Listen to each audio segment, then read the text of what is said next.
कुठलीही गोष्ट साध्य करण्यासाठी जशी एकाग्रता ही फार महत्वाची असते, तशीच गुरूंची पूजा नामस्मरण करत असताना एकाग्रता ही फार महत्वाची आहे. एकाग्रता जितकी जास्त तितकीच ती सेवा जास्त गुरुपर्यंत पोहोचते.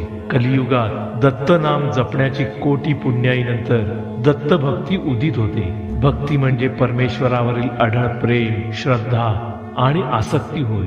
यात परमेश्वराचे स्मरण, गुणगान, निस्वार्थ सेवा आणि सत्य, प्रेम व आनंद या परमेश्वरी तत्वांना जीवनात आणण्यासाठी केलेले परिश्रम यांचा समावेश होतो. भक्ती हा आध्यात्मिक मार्गाचा एक महत्वाचा भाग असून यातून ईश्वराशी एकरूप होण्याची अवस्था प्राप्त होते, जिथे भक्त आणि ईश्वर यांच्यात भेद उरत नाही. भक्ती असायला श्रद्धा लागते, श्रद्धा असायला विश्वास, विश्वास असायला निष्ठा लागते, निष्ठा असायला प्रामाणिकपणा, प्रामाणिकपणा असायला संस्कार लागतात, संस्कार असायला दिशा आणि दिशा दर्शवणारे दत्त गुरु.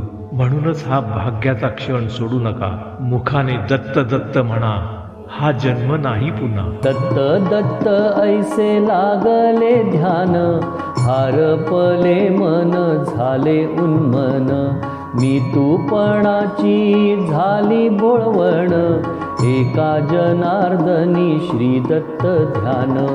जय देव जय देव जय श्री गुरुदत्ता, आरती ओवाळीता हरली भवचिंता. आरती ओवाळीता हरली भवचिंता, आरती ओवाळीता हरली भवचिंता.